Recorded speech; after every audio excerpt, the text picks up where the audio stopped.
a propósito del acuerdo con el Fondo Monetario Internacional, el Fondo a Fondo. Análisis en una serie en la que participan estudiantes, catedráticos, analistas, por supuesto, de esta realidad que le toca enfrentar al Ecuador, el Fondo a Fondo, hoy con Yairen Noriega. Desde nuestros estudios en Newark, New Jersey, síganos a través de YouTube, Twitter y Facebook. Mi nombre es Yairen Noriega, soy estudiante universitaria de la Universidad Central del Ecuador, estudio Sociología y soy parte del movimiento estudiantil universitario. Sí, bueno, primero que nada me parece importante mencionar que el gobierno nacional, Lenín Moreno, llega a la presidencia con un plan de continuidad, ¿no? Un plan que pretendía darle continuidad a un proyecto político que había venido siendo progresista en el sentido en que había apostado por la inversión estatal a los servicios públicos, a los bienes públicos. Y entonces en las urnas, en el 2017, las y los ecuatorianos decidimos apostar por un proceso de continuidad y de mejoras y de seguir apostando a una política pública que tenga que ver con el mejoramiento de las condiciones de vida de las grandes mayorías. Y entonces Lenín Moreno traiciona ese proyecto político, y no es una traición al correísmo, sino es una traición a las personas que en las urnas votamos un plan de gobierno que nunca era, digamos, en acuerdo con el Fondo Monetario Internacional. Las personas decidimos votar por un proyecto político distinto a la banca, y es por eso que Guillermo Lasso no gana. Y ahora vemos que esa traición al proyecto político inicial que planteaba Lenín Moreno ha traído consecuencias nefastas. La firma con el Fondo Monetario Internacional, no solo aquí, sino que ya vemos las consecuencias que trae a nivel mundial, ¿no? Vemos Argentina, estamos viendo lo que el neoliberalismo ha generado en Chile, estamos viendo Haití, conocemos el caso de Grecia. Entonces no es novedad las consecuencias que las firmas de acuerdos con el Fondo Monetario Internacional trae, porque digamos, es un acuerdo que lo que hace es, por un lado, para desembolsarte el dinero que te está prestando, tú tienes que asegurar, tienes que cumplir ciertas metas, y esas metas siempre están destinadas a la austeridad. Y entonces un Estado que empieza a generar políticas de austeridad, tenemos desempleo, tenemos pobreza, tenemos desinversión en educación, en salud, planes de viviendas sociales cero, y entonces ahora estamos viviendo las consecuencias de ello. Las manifestaciones de los días pasados no iniciaron, digamos, yo creo que fueron como la cúspide de una movilización social, de un malestar y un descontento que ya veníamos viendo en las calles desde que Lenín Moreno fractura su programa político y existe como un proceso de derechización del gobierno, y es desde ese momento que distintos sectores nos hemos movilizado. Que ahora, digamos, tomó forma un poco más organizada y que hubo mucha más gente, sí, digamos, es real, pero también no podemos descartar que desde que empezó el proceso de derechización del gobierno de Moreno, varios sectores nos hemos movilizado, y solamente como recordar que ya va a ser un año de la movilización estudiantil que convocamos desde la Universidad Central por el recorte de $145 millones al presupuesto a las universidades. Entonces, ha habido como un ciclo de movilizaciones en el país desde que empezó el proceso de derechización, y que los días anteriores vimos como la exacerbación de todo eso, de esos sentires de malestar que ya venían acumulándose a lo largo del proceso.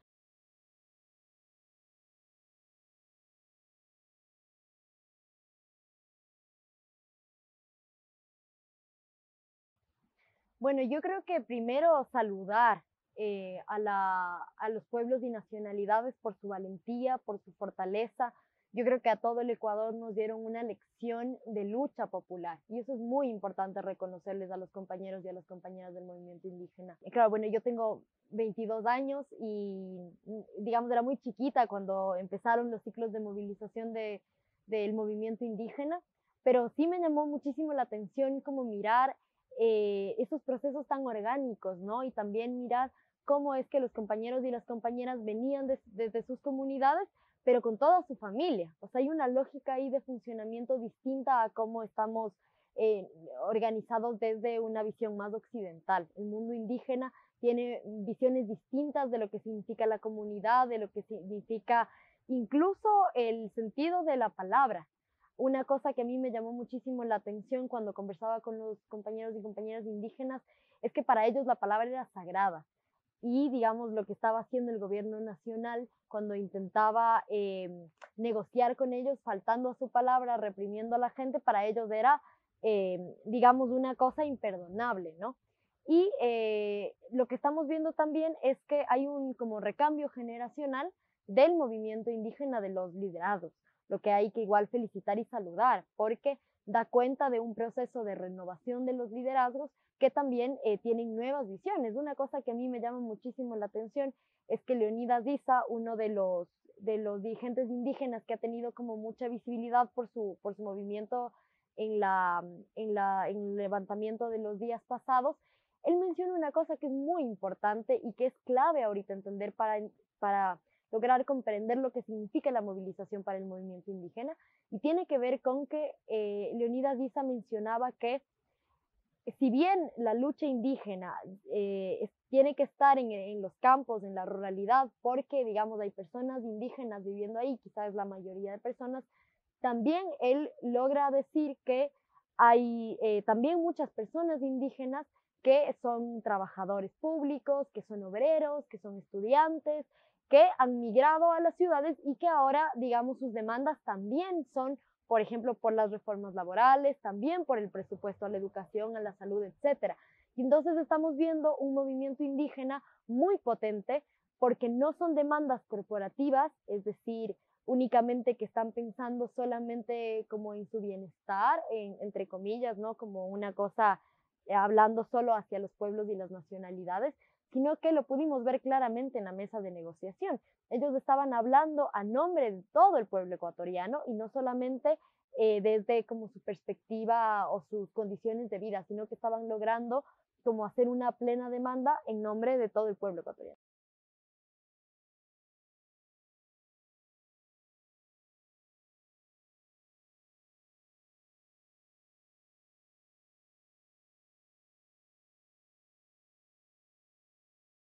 Sí, bueno, fue una movilización social donde acudimos varios sectores. Yo creo que el movimiento indígena, por su organicidad,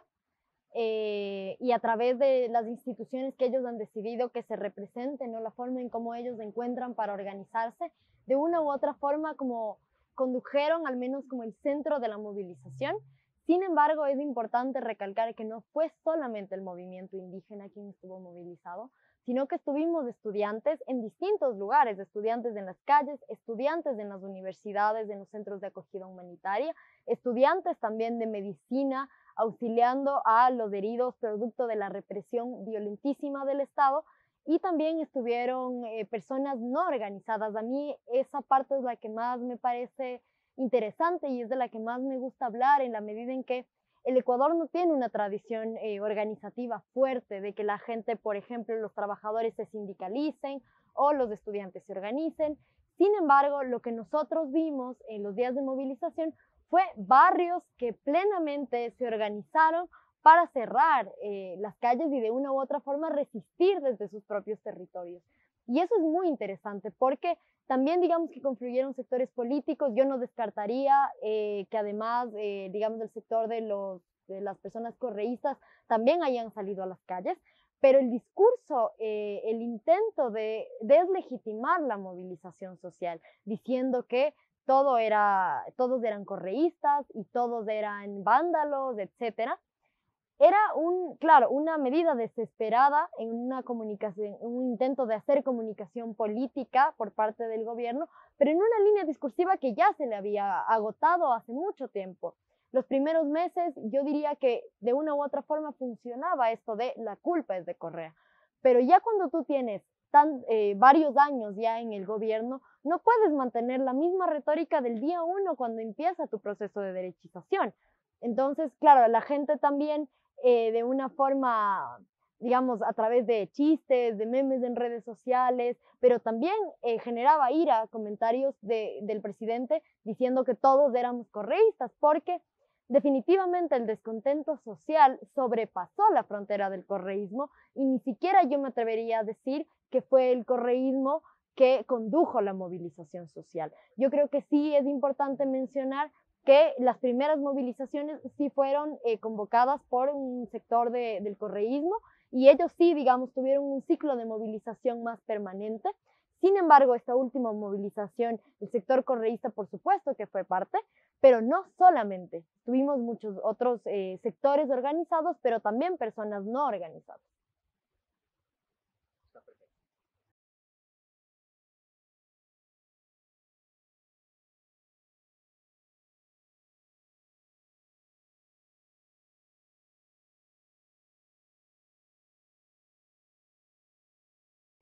Sí, como mencionaba antes, los estudiantes, desde el que empieza el proceso de derechización del gobierno, empezamos a manifestarnos y empezamos a organizarnos también. Pero, claro, hacia el año pasado nosotros organizamos esta gran movilización estudiantil que salió desde la pileta de la Universidad Central, pero que no estábamos solamente estudiantes de la Universidad Central, sino que confluyeron estudiantes de otras universidades públicas, pero también universidades cofinanciadas, que son universidades que reciben ciertos rubros por parte del Estado para poder, digamos que son dineros que además se destinan a becas, por lo cual esa parte también se veía afectada. Y entonces, digamos que en este momento yo creo que el movimiento estudiantil nos encontramos en un proceso de acumulación hacia adentro. ¿Qué quiero decir con esto? Que como movimiento estudiantil tuvimos un periodo, digamos que hacia los 80, los 90 había organización estudiantil, luego se desarticula la organización estudiantil por motivos que, bueno, demandan como de análisis mucho más extensos del por qué la desmovilización, pero lo que sí es claro es que en este momento nuestro deber histórico por ser estudiantes universitarios de una institución pública, es decir, que venimos de las clases trabajadoras, de las clases obreras,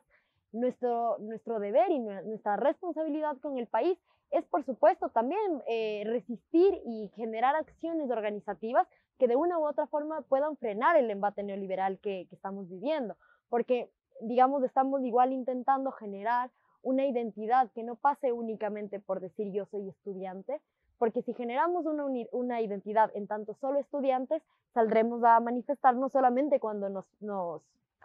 sea una afección a las universidades o al presupuesto en educación, por ejemplo. Estamos intentando generar una identidad mucho más amplia en un sentido de clase, porque es clarísimo que no solamente somos estudiantes, sino que somos estudiantes, pero también somos hijos, pero también somos padres y madres, pero también somos mujeres, y en ese sentido tenemos que tener una identidad que logre como acompañar y ser parte de la lucha popular en su más amplio sentido, no solamente cuando son causas, digamos, estudiantiles, sino también lograr cohesionar, ¿no?, con las distintas luchas y ser parte de ellas, porque al final son luchas que también nos competen a nosotros y a nosotras.